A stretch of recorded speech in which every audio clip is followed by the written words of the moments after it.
This week, a Namibian farmer is unwilling to share it. Ghanaian youths are in trouble for guarding it. And in Tanzania, the Maasai are being violently displaced because of it. We explore the contentious issue of land beyond South Africa's borders. This is Checkpoint, and I'm Ngepile Mabuse.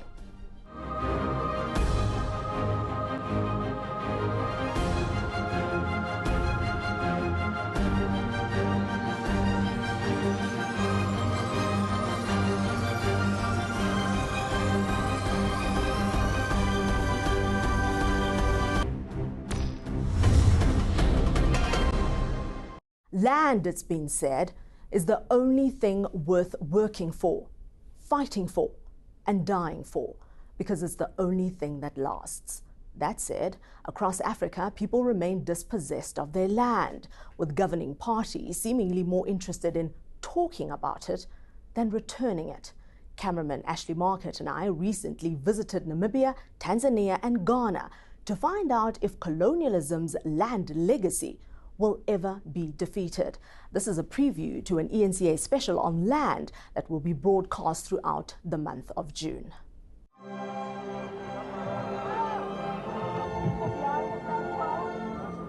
Namibia, at independence in 1990, was a country filled with hope and promise. It was a new dawn.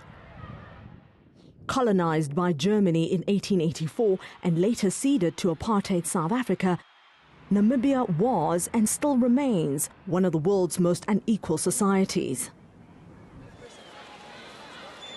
The country's new rulers were quick to make land their priority. At independence, white Namibians, who made up only 6% of the population, owned 97% of commercial farms.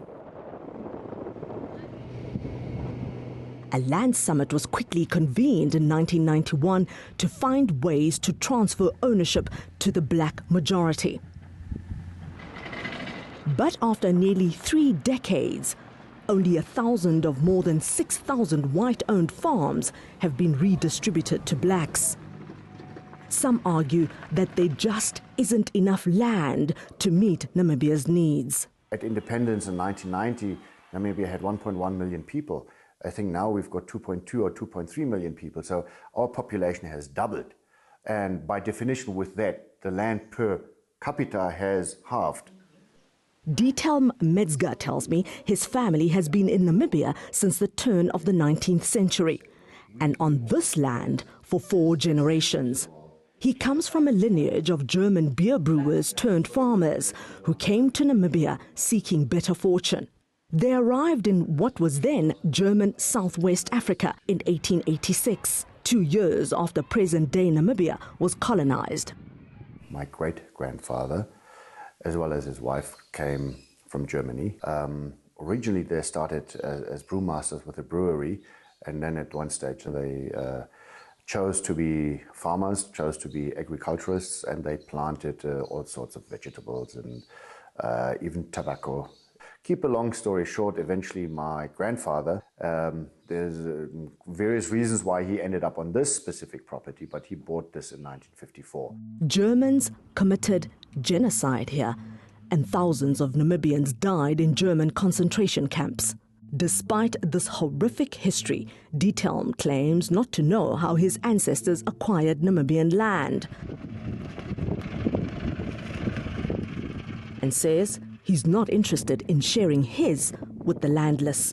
The question is just always, do the people want a farm to farm it, or do the people want a piece of land that they can call their own to live on? What does it matter? It does matter.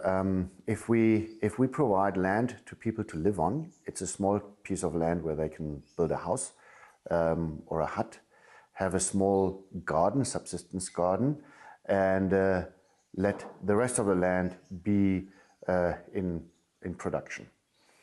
Versus buying land, expropriating land on a bigger scale to settle people on.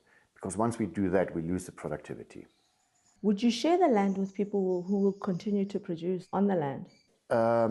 No, Because I wouldn't. productivity wouldn't be affected, no, right? I wouldn't, because for the simple reason is that I need to live off the land too, and I don't have anything else but the land. So I need to produce. I would like to expand my business, and I would also be willing to, in expanding, taking in other partners and sharing that. But the way I am situated currently with my family, I cannot share, because then I cannot live the life that I want to lead.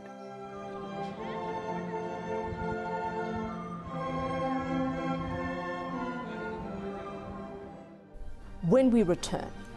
So people normally look for people who are strong, who are built like me, who can basically stand and protect their lands from being encroached by others. Activities of land guards very brutal. They kill, they shoot,